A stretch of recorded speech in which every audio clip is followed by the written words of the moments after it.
Production and distribution of City Club forums on IdeaStream Public Media are made possible by PNC and the United Black Fund of Greater Cleveland, Incorporated.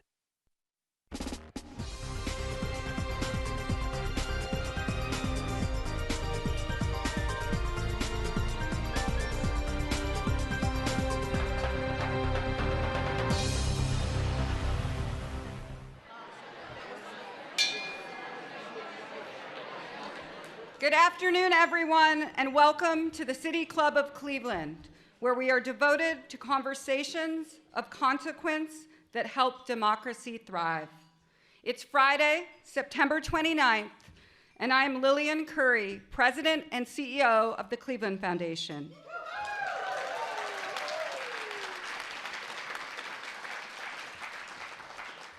It is my privilege to introduce today's forum with Charlayne Hunter-Gault, the 2023 Anisfield-Wolf Book Awards winner, Lifetime Achievement.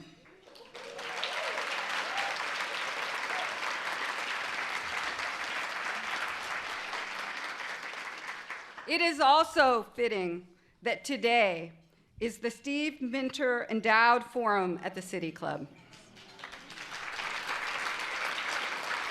As you may know, Steve Minter served as president and executive director of the Cleveland Foundation for nearly 2 decades. He became the first African-American president of any U.S. community foundation. We are delighted that today's forum with Charlayne is in his legacy.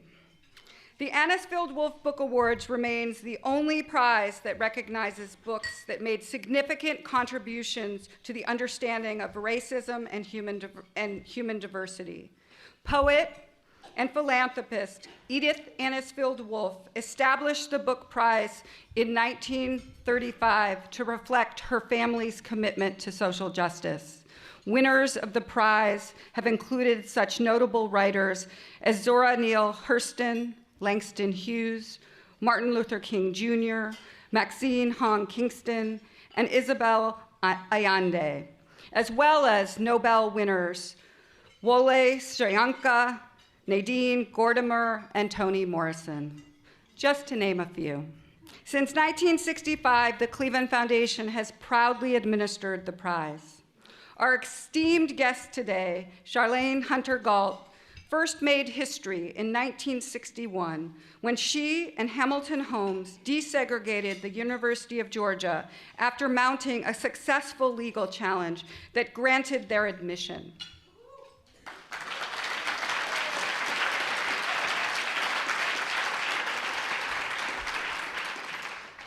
As she graduated, William Shawn, editor of The New Yorker, offered Charlayne a position. She later became the first Black journalist to write for Talk of the Town. Today, Charlayne is a veteran journalist who has worked for The New York Times, PBS, NPR, and CNN. She received multiple awards, including an Emmy and a Peabody, for her distinguished work covering apartheid in South Africa for PBS. In her latest book, My People, 5 Decades of Writing About Black Lives, Charlayne chronicles her lifelong commitment to reporting on Black people in their totality, from the civil rights movement to the election of Barack Obama to backlash. Joining us for today's forum to moderate is Helen Maynard, an editor at Signal Cleveland. Helen is a longtime journalist, having reported for News 5 in Cleveland and ABC News. Members and friends of the City Club of Cleveland, please join me in welcoming Charlayne Hunter-Gault and Helen Maynard. Helen, thank you.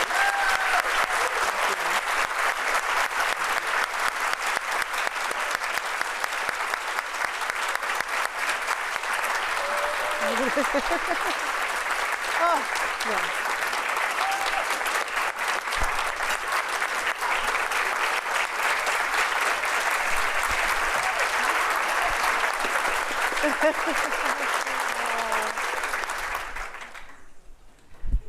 What a pleasure it is to be here with you today, Charlayne. And I have to bring up something that apparently came up last night. I understand you're starting a new campaign that we all want to know about. that you might be the next president of the United States?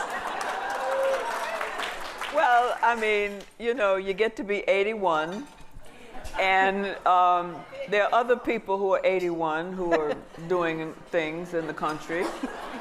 And I, like that other person, sometimes trip when I'm walking up the steps, and sometimes I forget a word or two, and sometimes I just, you know, enjoy myself no matter my age. And so I figured that watching someone else that age, maybe I could be POTUS too. Why not? But then I decided that it would be great to have a woman president, wouldn't it? And I mean, there are some around, and I think I could do it, but I think there's someone else who could maybe do it almost as good as me. Anyway, never mind.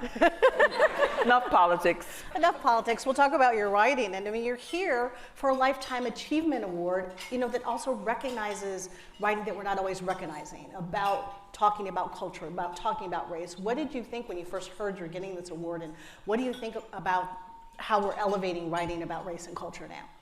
What do I think about? About how we elevate or do not elevate writing about race and culture. Well, we're in a transition, I think. Every day I look at a online piece from young, well, not so young anymore, Richard Prince, who does this journalism.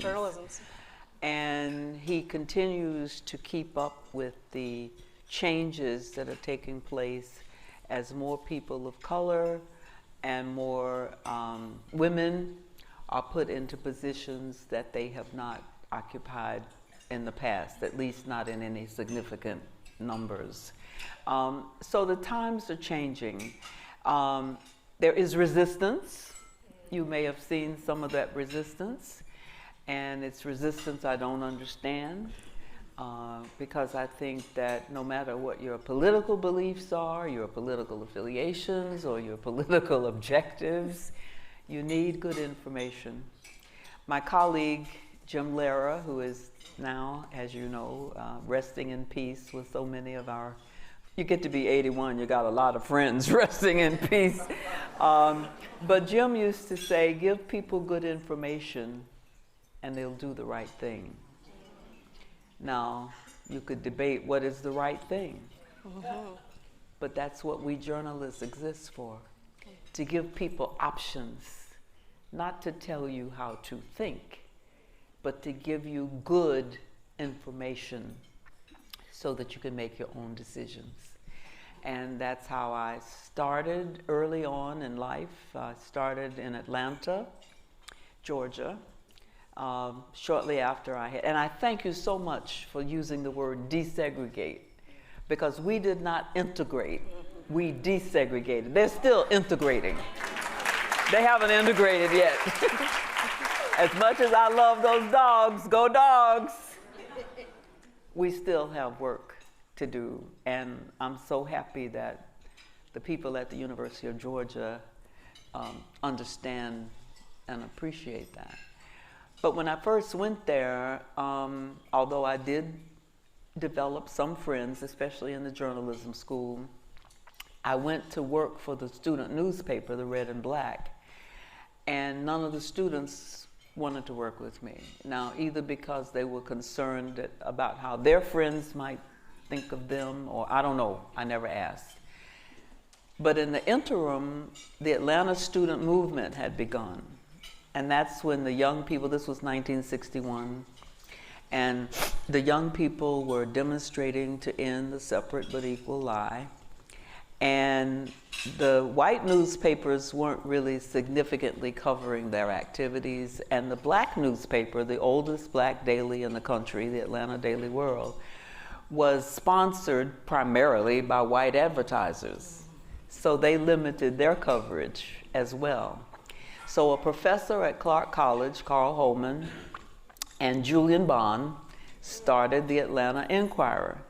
So every Friday, I would finish my class and shoot to Atlanta, 70 miles away, drop my bag at my mom's house, and go to Carl Holman's basement, where they had set up the newspaper. So the students would go out, demonstrate, get arrested, because that was the idea. They needed to challenge why it was that Georgia was not living up to the 1954 decision.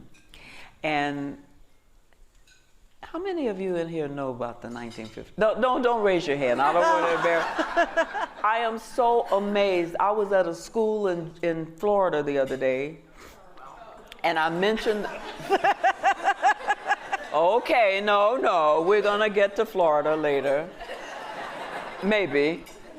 But I mentioned the 54 decision, and none of these young students had ever heard of it, and I wasn't totally surprised. So I explained what the 54 decision was to them. End of the session with the students, and the young black teacher is walking me to my car. Now, she must have been in her mid to late 30s, maybe early 40s. And she said, that was really great, I really enjoyed it, but can I make a confession? I said, yes. She said, I didn't know what the 54 decision was. Now, I'm not gonna ask how many people in this room don't know what the 54 decision was, but just think about it. One of the most significant pieces of legislation in this country is not being taught. And one of the things that bothers me so much is, and I know why you laughed at Florida, because I'm about to say that the effort to remove our history or to change it in some way that fits a particular political perspective is outrageous. We cannot allow that to happen. We cannot allow that to happen.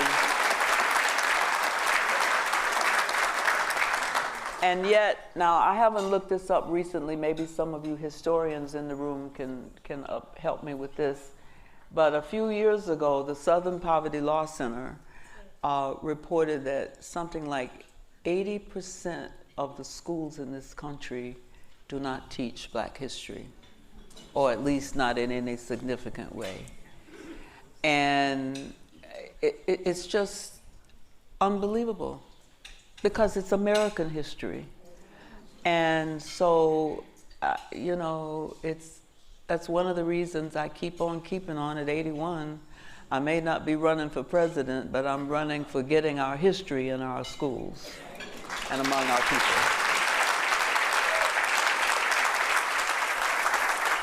So that wasn't a gap for you. When you were growing up, history was everybody's history. Well, you were in a segregated school.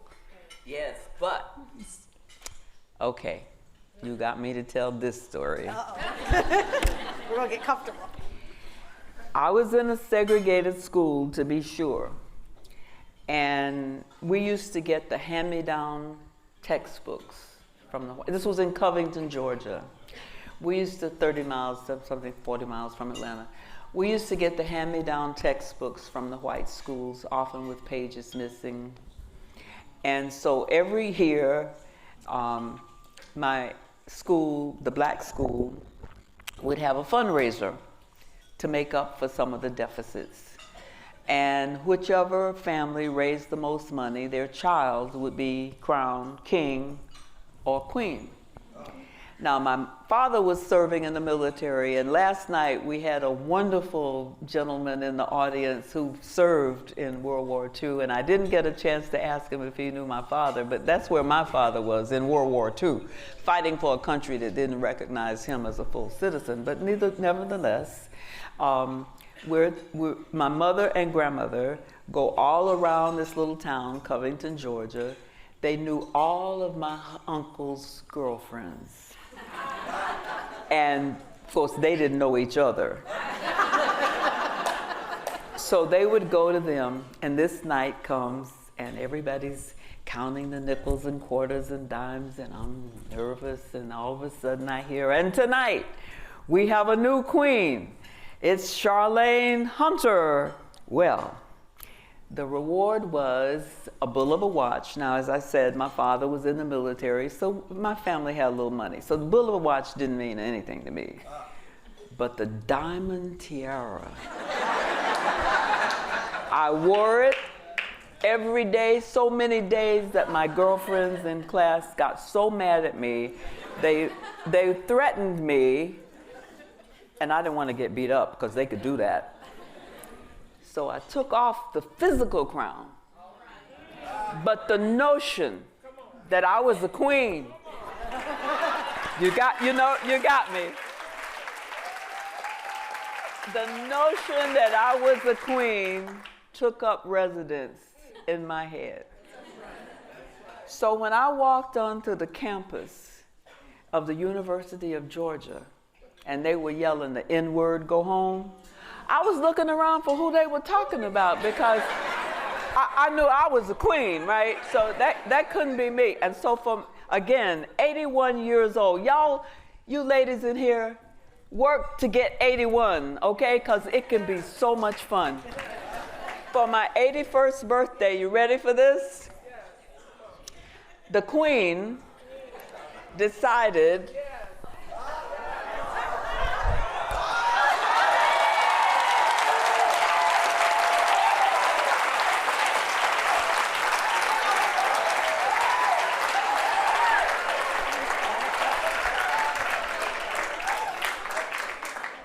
like LL Cool J says, don't call it a new day. I've been here before. So that strength and that regalness comes from the crown, but also there's something from your upbringing. I mean, I remember looking at pictures in history books and newspapers, seeing you sitting in the back of the car with Hamlin Holmes, and you looked so calm. They had just smashed the window. People were screaming, hollering. And you're like, okay, we're getting ready to go for a ride. So where does that come from? Well, it came from my upbringing, and that's why I see some young people in here. I hope your parents are here as well, because they probably do the same thing that my parents did. It was, I don't know. It was my mother used to send me to Florida. Well, that was before the current Florida. My grandfather was what in the AME church is called a presiding elder, which is a teaching preacher. And he used to go around the state of Florida teaching preachers. My grandmother, however, was the saint. And so my mom would send me down there every summer to get some of that old-time religion. Well, 5 and 6 years old, I didn't want to be bothered with that. So I would climb the mango tree and hide from my grandmother, but eventually I'd have to come down out of the mango tree, having eaten the raw mangoes, and my mouth would be going like this. And my grandmother would make me learn a Bible verse every day. So the night that the students rioted outside of my dormitory at UGA, and they took their time dispersing the crowd, believe me. But eventually, they dispersed the crowd with tear gas. And the students were told to change their sheets because of the tear gas. I didn't hear any of that. And then they came and got me, and they had thrown bricks through my window. And so I knew that the crowd was an angry, uncontrollable crowd. But when the tear gas came, and they theoretically, or at least ostensibly, were disbanded, they came and got me to take me to pick up Hamilton. The girls had to live on campus. This was the days of the magnolias, and they had to be treated like magnolias. But the boys didn't have to live. So Hamilton lived with a black family about 5 minutes from my dorm. So when we got to his place, he didn't even know that there had been a riot. But we get driven back to Atlanta by the state patrol, get to my home about 2 o'clock in the morning. Then the next morning, the journalists are all over our yard to find out what had happened the night before at University of Georgia. And so one of the journalists said to me, well, how scared was it? How scared were you? I said, I wasn't scared. And you know, you learn lessons as a young person, young people over there, that stay with you, right? So when they, and sometimes you don't even know what you've learned. It's just internalized and in your brain, and there it is. And so when they said, well, why weren't you afraid? And I suddenly realized my grandmother had taught me, yea, though I walk through the valley of the shadow of death, I will fear no evil. I wasn't even conscious, but that's how important teaching our young people really is. You don't ever know where your lessons are going to appear in them, but it'll be there. And as I said, I was 5 and 6 years old when my mother sent me to Florida to learn these things from my grandmother, but they stayed with me. And that night, and on my way out, as I said, all the girls they put me in a room by myself on the first floor. It had been the student government building, union room, 2 rooms actually. And the girls were accusing them of discriminating because I had a kitchenette. I wasn't allowed to go. They didn't desegregate the cafeteria, initially. And I had a bathroom with a tub and a shower, whereas they had to go out in the hall and all shower together and stuff. So they were accusing us of discriminating against them because they didn't have all these private things. And so when I was walking out with the guard, with the dean. The girls had come down after they had taken their sheets off of the bed. And as I walked past them, they were in a semicircle, and I was heading to the door, one of them threw out a quarter and said, "Here, Charlayne, go upstairs and change my sheets." And I just kept walking, yea, though I walk through the valley.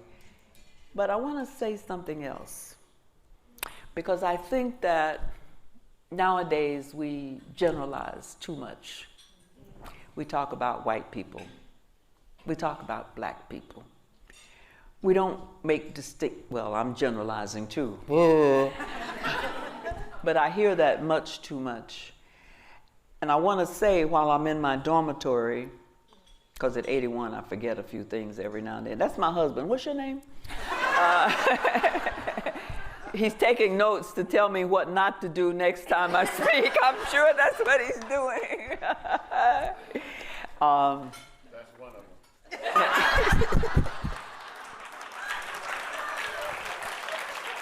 What was I talking about? I was saying yeah. So I want to flip it though, because I think we generalize much too much. We talk about white people, this, black people, that. And from those early days, I just refused to generalize, because here were the girls in a semicircle saying, "Here, Charlayne, go upstairs and change my sheets." A few days later, we readmitted. Our lawyers went straight to court, got us back in, boom, like that. Go back. I'm in my room. And there's a knock on the door. Open the door, and there are 3 or 4 girls with bags of groceries. Now, they knew that I had a kitchenette. And these girls said, "We've come to cook dinner for you if it's okay." I said, "Okay, fine."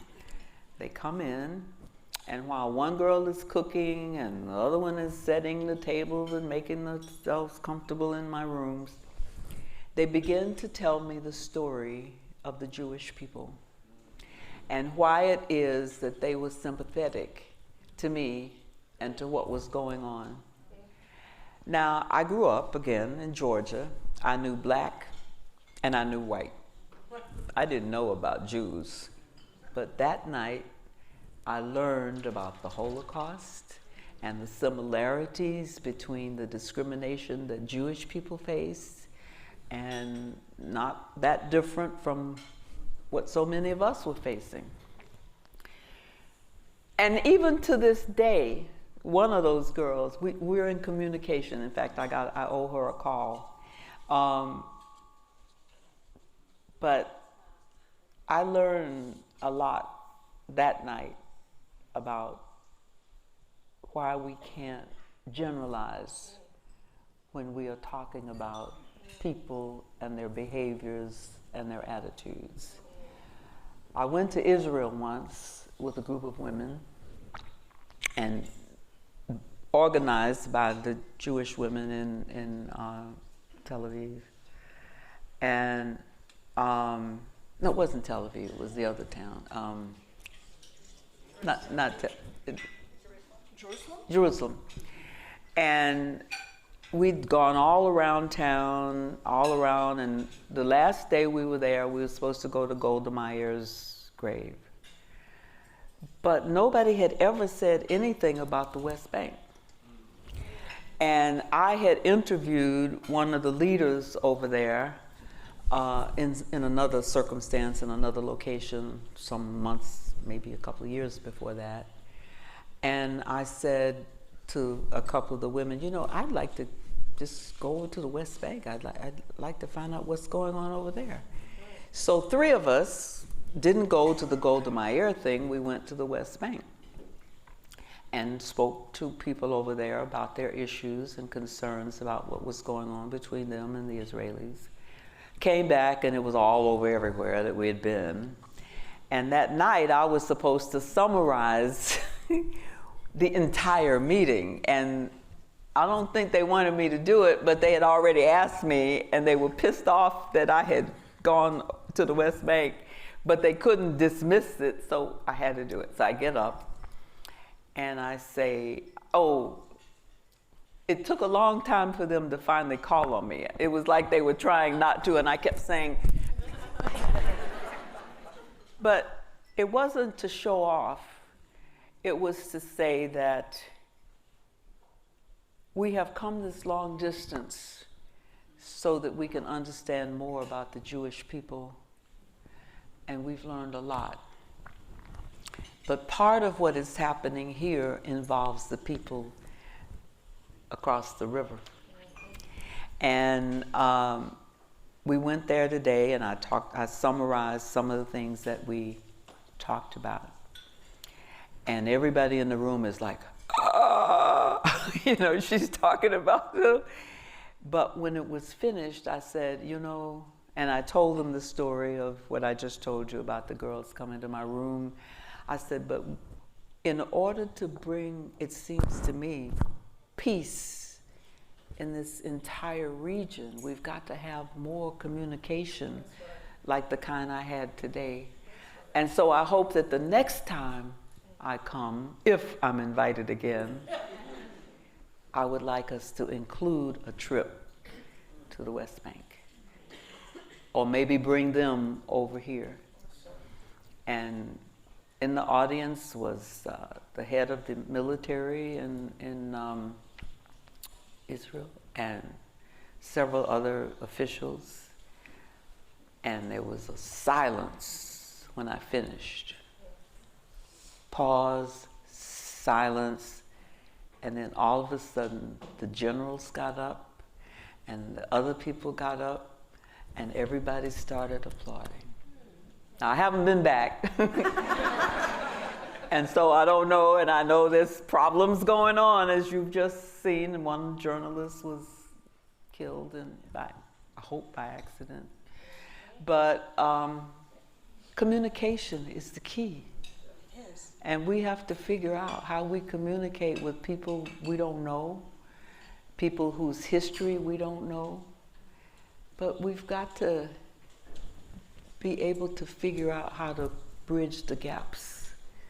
And I'm so happy to see young people here, although I think most of them have left, but they probably had something to do.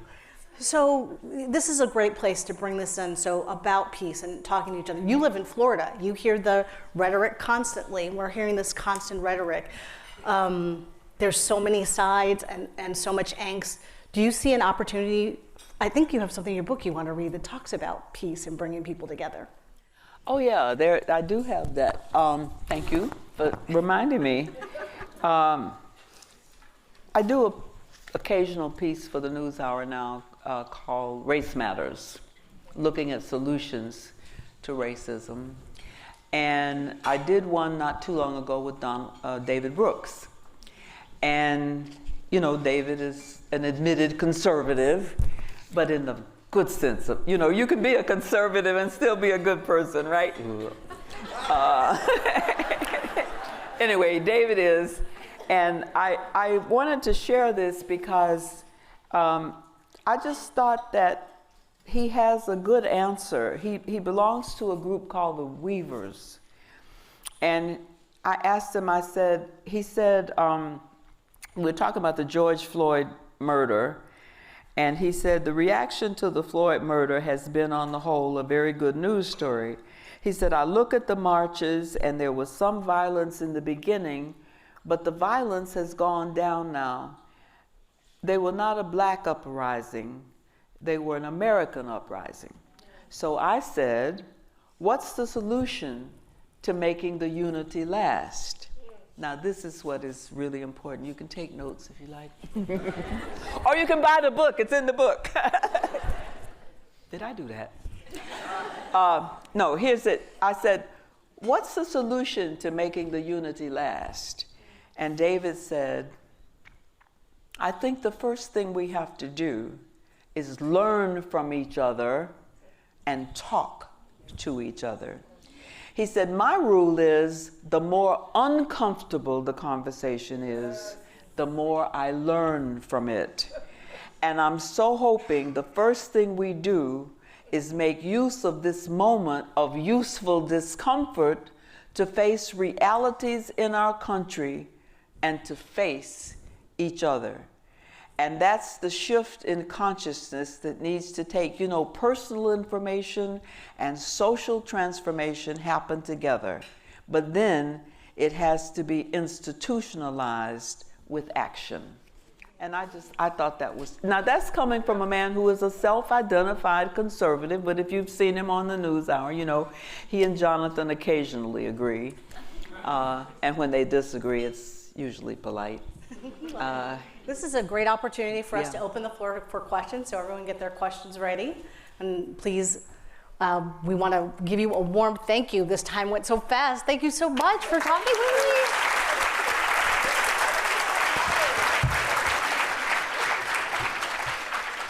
Thank you so much. What a delight to have the two of you here on stage.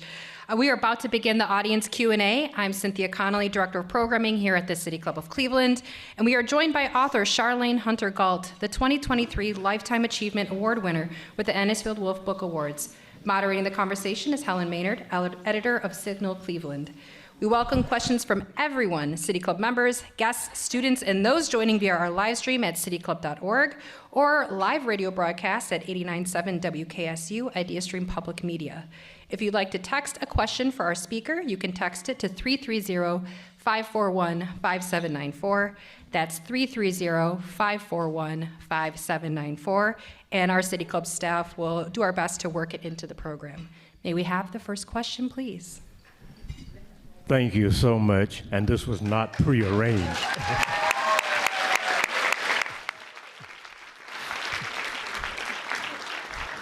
Would you, and thank you, from those days at the University of Georgia down to now, would you comment on your experience and Ron's experience in South Africa on special assignment, but in different lanes, and your interaction and friendship with President Mandela? Now, this is one of my heroes right here. So let's just, I don't miss a Sunday listening to his son, Otis III, and if he happens to be there, him, so it's like, but that was a setup. No, you know, my husband, Ron, and I lived in South Africa for 17 years. Ron at J.P. Morgan Bank, that was before it got into trouble it's in today, and I for first NPR and then CNN, and then I stopped to write a book about Africa, because Africa was always covered in terms of the 4 Ds: death, disease, disaster, and despair. And there's more to the country than that.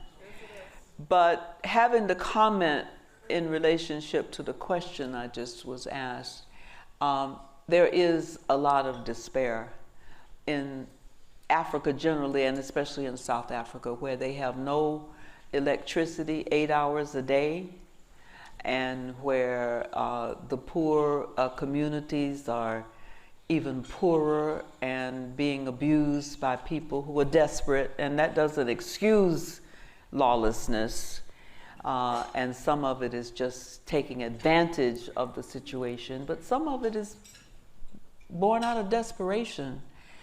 And so it's a very difficult time, including a lack of principled leadership. And the people who are now challenging the leadership, which is, as I said, unprincipled for the most part, are similarly unprincipled. Don't quote me, please.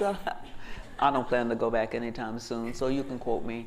No, it's a challenging time for the country, because the country has major problems, and yet the leadership is not living up to its responsibilities of ensuring that all of the citizens are taken care of.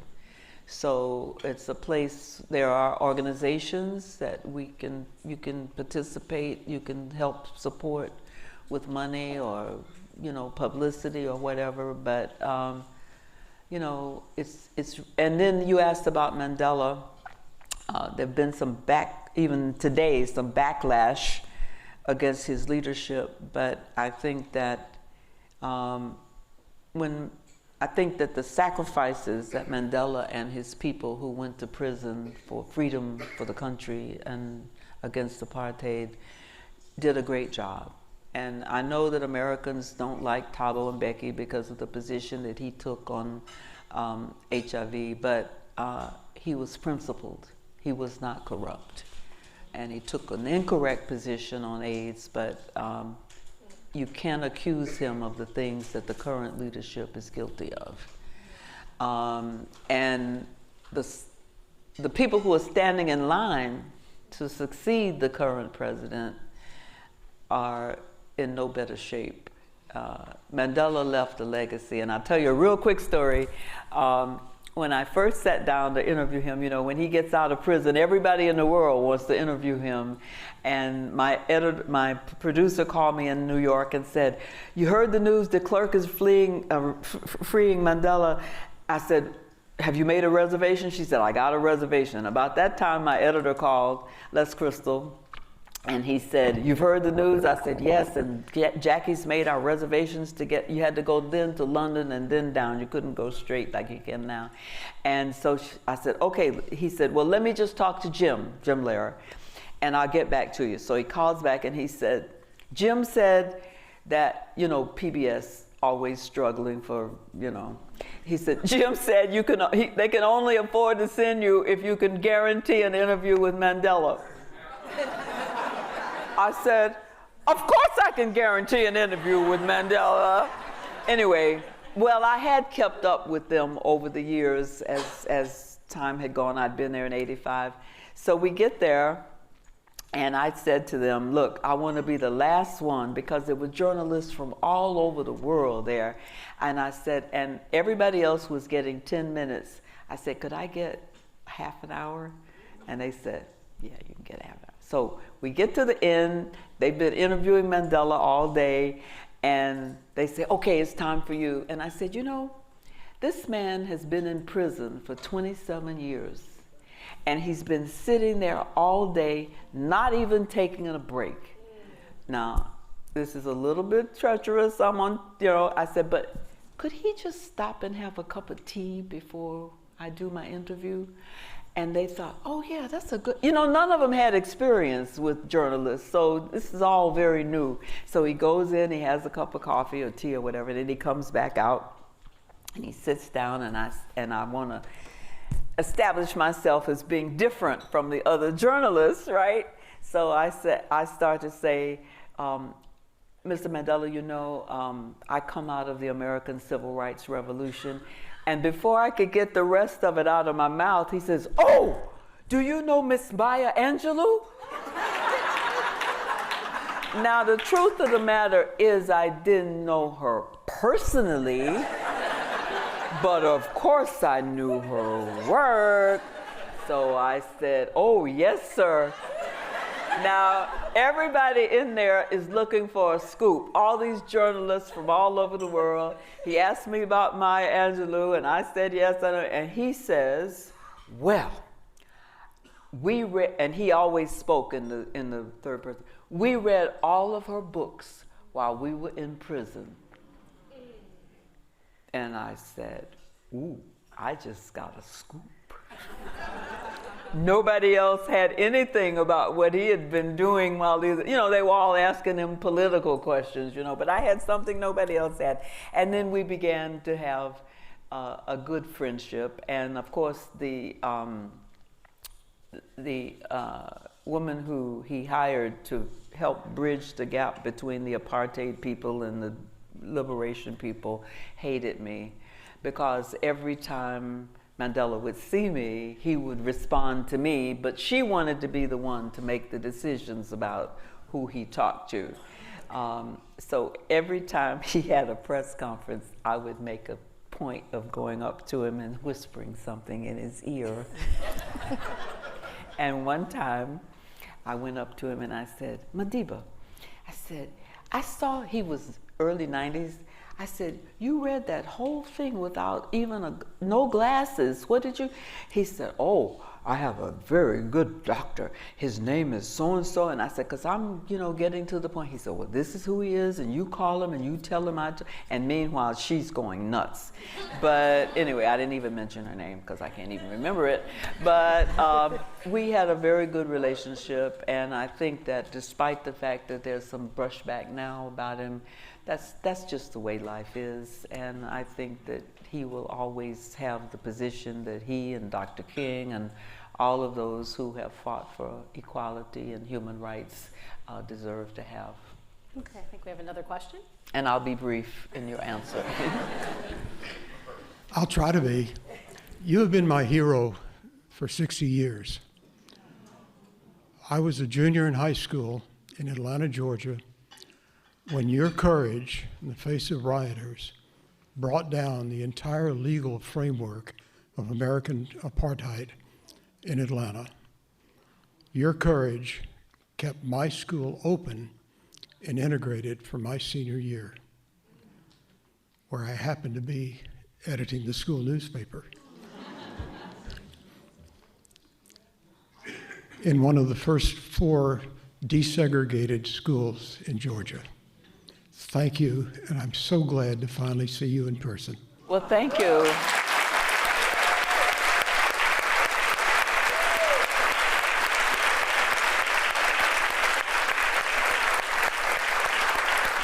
Thank you so much for sharing that. We have another question here. I too hail from an Atlanta, Covington, Orlando family. My father was accepted by UGA Law School in the mid-1940s. Ooh. And when it was discovered that he was black, and I don't know how they couldn't figure out because he was a Morehouse grad, his admission was rescinded, and he was given financial support to attend law school in the North, which I have since heard was a fairly common practice. So he graduated from law school here in Cleveland. I just had to take this opportunity to thank you for having the courage to walk through the open door that my father helped to crack open. I too am one who had to walk through a cracked open door after the assassination of Dr. King in the Ivy League. So I know what it must have been like for you, so thank you. You're my hero. Thank you. Thank you for sharing. Thank you. trying to get to as many questions as possible. We have another question. You talked about earlier about trying to change Black history in schools. You talked about change to make it politically. How would you understand? How would you say we can bring dignity back to our young people? How to bring dignity back to our young people? All the things that you went through going through a segregated school system. Segregated college. Now, how we as young people can appreciate about having dignity for themselves, all the things that you went through. Yeah. What would your advice would be? So, I think if you summarize it, we aren't seeing ourselves.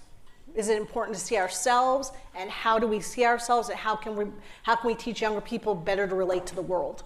Well, that's why I think we have to fight these efforts to either eliminate or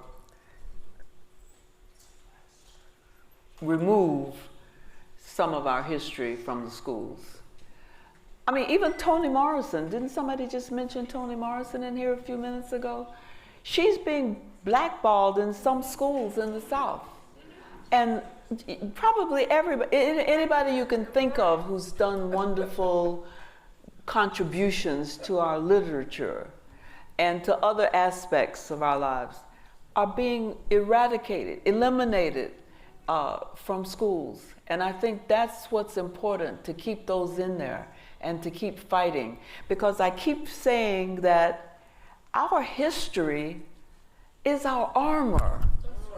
That history, going back to the first slave ships, we've got a history that even though there are times in it that are depressing and sad, like slavery and all of that, we've also had people who fought against the systems that keep some of us down.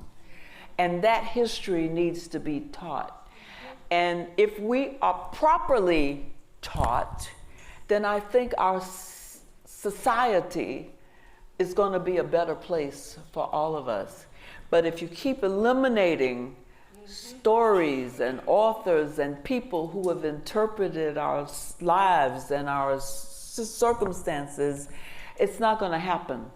So that's a fight that needs to be fought on a daily, hourly basis in radio and television and every single place you can think of, because our children are being denied their heritage. And that's Black kids and white kids and Asian kids and Indian kids. It's all of our people.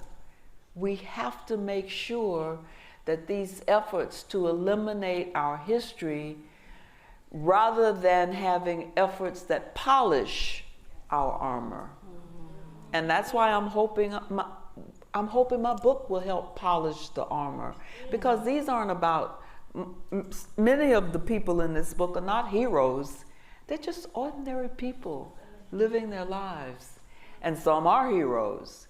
But I think that that's one of the biggest challenges we have in this country today, to fight the system that's trying to eliminate our history. We have another question? Yes. Hello, my name is Kyle Williams. I'm 15 and I go to MC Square STEM High School. And I wanted to know about, what did you think about how people in the LGBTQ plus community are fighting for their rights currently against the government who doesn't want them, such as Florida and places like Texas. Oh. Yeah, Texas and Florida. And Ohio, yeah. But like, no, I just wanted to know what you think about those people who are currently fighting for their rights, and if you can kind of find any similarities between the Black History movement, or maybe just like how the kitchen story, how the Jewish people were able to explain to you their heritage, and how they're also currently erasing LGBTQ history, such as book banning and banning certain media. And I just wanted to know your opinion on that. Thank you for the question. It fits it. It's a part of this total thing that there's no difference. I mean, in my book, there's a piece that I did about the LGBTQ people in South Africa, some of whom were being murdered. The women especially were being raped and murdered, and I went around with a bunch of them as they were attempting to see if they couldn't create systems that were more protective of them. And so it's no different. I mean, it's the same. Discrimination is discrimination. Whether it's against LGBTQ people, or whether it's against black people, or Asian people, or whatever. Discrimination is discrimination against people. And even people who've been to prison, many of them get reformed in prison, and they come out. And they need to be supported. And so it's very important to be educated to your community and your surroundings and the people and what they're going through, so that you can be supportive of them. They're people too, right? Yeah.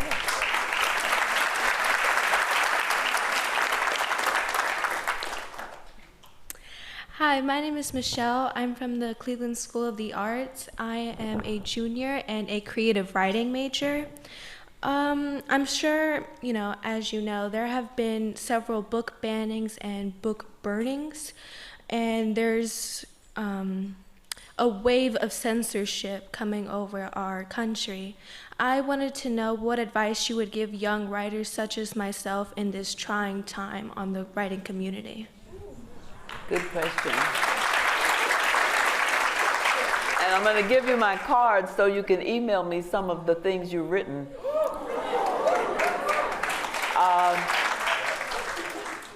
I think you just have to look at the history of good writers and people who've been successful in their work.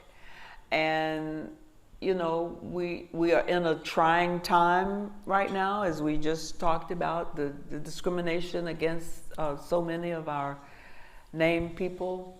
But you just have to keep at it. You just and find the people who can be supportive, people that you can talk to and who can help you. I'm sure you have a teacher or more than one teacher who can help you along the way. And that's very important, to just keep at it if that's your passion. It was my passion from the time I was 5 years old and read about the comic strip character Brenda Starr. And here's also something: you need support, if you can get it, from family and friends.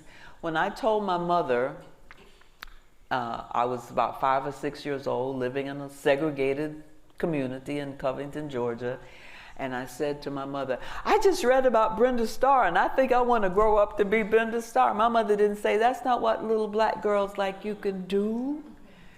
My mother said, oh, my mother was very understated, but very firm. She said, if that's what you want to do. And that was all the inspiration I needed. And then I go to my black school, and I learn about Ida B. Wells. And so I went from Brenda Starr, traveling the world in search of people, to Ida B. Wells, and then Zora Neale Hurston, and they are models for you to learn from and to be inspired by. And I'm going to give you, as I said, my card. So if your teacher can't give you the solutions, I will send you some.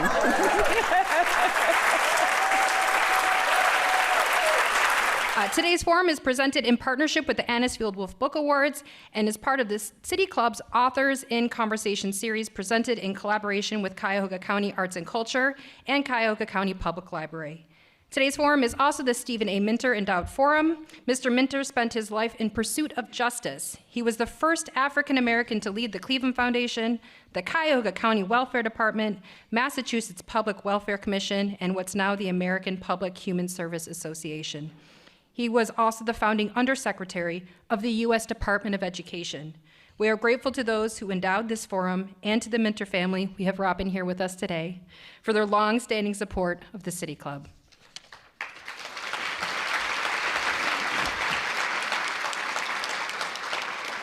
The City Club would also like to welcome students joining us from the Cleveland School of the Arts, Kenneth Clement Boys Leadership Academy, MC Squared STEM High School, and the City Club Youth Forum Council.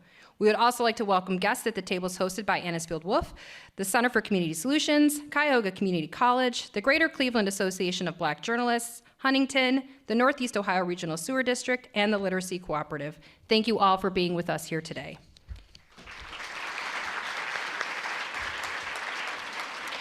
Next week, the City Club has 4 forums for you, all of which you can check out at cityclub.org. But first, on Wednesday, October 4th, the City Club will be back at the Happy Dog in the Gordon Square Arts District. This will be our 10th year of hosting free Happy Dog Takes On series, and that evening we'll be talking about the important role independent venues serve our communities as third spaces and the live entertainment ecosystem. Idea Stream's Amanda Rabinowitz will lead the conversation with Sean Watterson of Happy Dog and Cindy Barber with the Beachland Ballroom. And just announced, the City Club's 2023 annual meeting and community open house will be hosted on Friday, October 27th. We will have Craig Hassel, President and CEO at Playhouse Square, in conversation with Dan Moulthrop here at the City Club about the intersection of free speech and the art of the spoken word. Immediately following the forum, you are all invited to join us for a celebration, reception, and free community open house from 1 to 4 p.m. Help us welcome us into our new home right here in Playhouse Square. You can learn more about this and other forums at cityclub.org. Thank you, members and friends of the City Club. My name is Cynthia Connolly, and this forum is now adjourned. Have a good weekend. For information on upcoming speakers or for podcasts of the City Club, go to cityclub.org.